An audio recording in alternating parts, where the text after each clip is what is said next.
Welcome to భక్తివం channel. ఈ వీడియోలో సుబ్రహ్మణ్య స్వామితో కోడిపుంజు ఎందుకు ఉంటుందో తెలుసుకుందామా? సుబ్రహ్మణ్యేశ్వర స్వామి వాహనం ఏది అంటే నెమలి అని టక్కున చెప్పేస్తాము మనము. కానీ ఆయన చిత్రాల్లో ఒక మూలన కోడిపుంజు కూడా కనిపిస్తుంది. మన దగ్గర తక్కువే కానీ తమిళనాడులో అయితే కార్తికేయుని ఆలయాలలో కోడిపుంజలని పెంచుతుంటారు.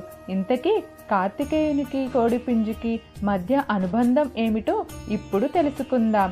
ఈ విషయం తెలియాలంటే ఆయన జన్మ వృత్తాంతాన్ని ఒకసారి గుర్తు చేసుకోవాల్సిందే. దక్షయజ్ఞంలో తన భార్య సతీదేవి మరణించటంతో శివుడు తీవ్ర వైరాగ్యంలో మునిగిపోయాడు. ఒక పక్క శివునికి భార్య లేదు, మరో వివాహం చేసుకునే స్థితిలోనూ లేడు. ఇలాంటి సమయంలో ఆయనకి సంతానం కలిగే అవకాశం లేదని ముల్లోకాలు భావించాయి. తారకాసురుడు, సూరపద్ముడు అనే రాక్షసులు ఇదే అదునుగా భావించారు. తమకి శివుని కుమారుని చేతిలో తప్ప అన్యుల చేతిలో మరణం రాకూడదన్న వరాన్ని పొందారు.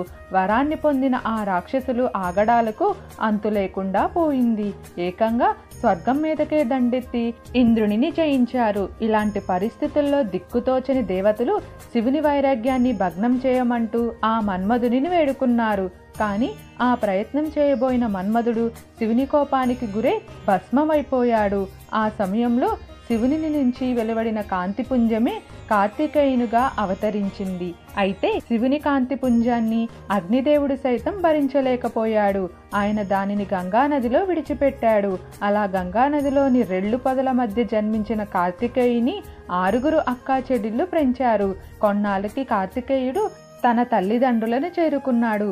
తాను అవతరించిన కారణాన్ని తెలుసుకున్న కార్తికేయుడు తారకాసురుడి మీద యుద్ధానికి బయలుదేరాడు. ఏకాదశ రుద్రుడు తోడురాగా తల్లి పార్వతీదేవి ఇచ్చిన వేలాయుధాన్ని చేపట్టి కార్తికేయుడు యుద్ధానికి బయలుదేరాడు. తమిళనాడులోని తిరుచెందూర్ ప్రాంతం వద్ద కార్తికేయునికి రాక్షసులకి మధ్య ఘోర యుద్ధం జరిగిందని చెబుతారు. అక్కడ సముద్ర తీరాన్ని సూరపద్ముడు, తారకాసురుడు కలిసి కార్తికేయుని ఎదిరించే సాహసం చేశారు. కార్తికేయుడు మరెవ్వరో కాదు, సాక్షాత్తు ఆ శివుని కుమారుడే అన్న విషయం సూరపద్మునికి తెలిసిపోయింది. కానీ వెనకడుగు వెయ్యలేని పరిస్థితి. పైగా దేవుని సైతం ఎదిరించాలనిపించే రాక్షస ప్రవృత్తి. దానితో రొమ్ము విరుచుకొని కార్తికేయుని మీదకు యుద్ధానికి బయలుదేరాడు. కానీ యుద్ధంలో తన సైనికులు, సహచరులంతా ఒక్కొక్కరే మరణించటం చూసి సూరపద్మునికి భయం పట్టుకున్నది. సూరపద్ముడు ఒక మామిడి చెట్టు రూపాన్ని ధరించి కార్తికేయుని నుంచి దాక్కునే ప్రయత్నం చేశాడు. కానీ ఆ షణ్ముఖుని కంటి నుంచి తప్పించుకోవటం సాధ్యం కాదు కదా. కార్తికేయుడు తన వేలాయుధంతో ఆ మామిడి చెట్టును 2గా చీల్చాడు. దానితో చెట్టులోని సగభాగం నెమలిగాను, రెండో సగభాగం కోడిపుంజుగాను మారిపోయాయి. నెమలిని తన వాహనంగాను, కోడిపుంజుని తన ధ్వజంగాను మార్చుకున్నాడు కార్తికేయుడు. అలా ఆయన పక్కకు కోడిపుంజు చేరినది.